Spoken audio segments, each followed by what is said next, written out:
Welcome, guys. This session is about the networking concepts, the basic terminology I'll be discussing. We should go through the core terms that are being used when we talk about networks, subnetworks, setting up access control list, defining uh, IP addresses. So a lot of things are there, and I think it's important to have knowledge about all these concepts. And I have found a very informative documentation from DigitalOcean, as you can see over here. And link anyway, I'll be sharing in the description of the video. And very informative and very simple way to tell all the networking glossary. And I will be going through this link, as you can see on my screen. So we'll be starting with the basic term connection and packet, right? So packet is the most basic unit that is transferred over a network, right? When we are communicating over a network, when the machines, nodes are communicating over the network, all they are doing is they're transferring the packets. Packets are like envelopes that carries your data from one node to another node, from one machine to another machine. And this is how the communication is happening over a network. Of course, there will be protocol being followed that anyway we'll be discussing in this discussion. And connection is something that needs to be built between two nodes, again on agreed protocols, to enable the transfer of packets. As you can see in the documentation also, it's written a connection is built before the data transfer by following the procedures laid out in a protocol. So there is a protocol in place whenever a communication is happening over a network, right? And then we can destroy the connection once the data transfer has taken place. Then they talk about the structure of packets. Packets have header portion that contain metadata like what would be the source, what would be the destination of this packet, and certain timestamps. And if there are any network hops that packets will be performing on their way to the target, to the destination, so that information, right? And then there is a main portion of the packet that actually that represent the actual data, right? We call it as the body or payload. So this is something about the structure of packets. Then we have terms like LAN, local area network, wide area network, right? Network interface. I'm sure you guys must be aware about LAN, WAN, right? I'll be starting with network interface. So it's a kind of software interface to networking hardware. Like if we have, uh, you know, network cards in our computer, we can control and configure each network interface associated with them individually, isn't it?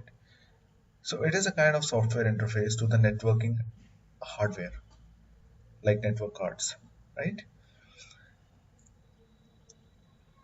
So a network interface, of course, will be associated with a physical device, isn't it? Or it can be a representation of a virtual interface also. But no need to go into this detail, but we should understand what exactly is local area network, right? And what is wide area network. So a portion of a network that is not accessible publicly, right? It's a local area network. It can be our home network or office network, right? Where machines are interacting on that network, isn't it? If my laptop wants to become part of a network, I'll have to log in through a VPN. I'll come to VPN later on. But one thing that I just want to highlight over here is a network is not publicly accessible, right? And that is why I am trying to access it using virtual private network, VPN, right? So let's say I have a small company and I have my own office network where all the machines that are placed on my office premises, they are connected, right? So this is example of local area. And then we have wide area networks, right? Of course, the size will be much more than LAN when we are talking about WAN, right? Large dispersed networks we are talking about. So coming on to protocol, like as we were discussing, like over a network, the communication is happening, the packet transfer is happening under a protocol, isn't it? So a set of rules, standards, you know, that define a language that devices can use to communicate. So huge number of protocols are there, and we often hear terms like TCP, UDP, IP, ICMP, right? These are low-level protocols, and the application layer is HTTP, very common protocol to access web content, websites, right? So whenever we are entering an address of a website, we make use of HTTP protocol, right? Then we have secure shell protocol, file transfer protocol, right? So we'll be discussing these protocols one by one, and then coming on to port, firewall, network address translation, VPN, right? As I was talking about. So I'll start with port. So port is an address, on a single machine. Let's say I'm talking about my laptop, right? That can be tied to a specific piece of software, isn't it? So to communicate with that piece of software on my machine, I can give some address, isn't it? So that is what we call as port, right? Then coming on to firewall. Firewall, I'm sure you guys must be aware when we have to control the traffic that is coming onto our machine, our server, or my laptop, right? My standalone machine, I can control it.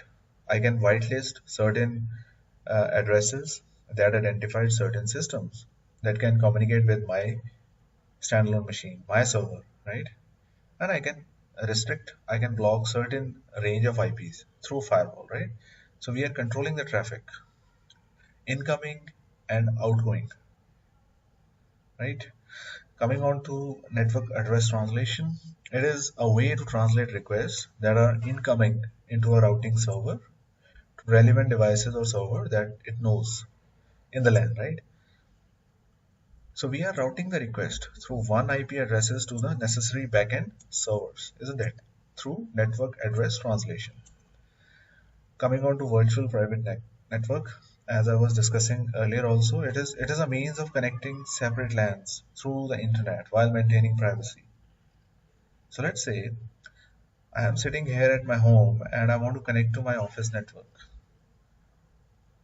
I can do that, right? I can connect to the LAN, my office network, through my um, system, my home system, by means of VPN, right? So I can connect that remote system through VPN. Okay, so that's pretty much I wanted to discuss in this video, and next video, let's focus on network layers. I'll be continuing with this content only. Thank you, guys.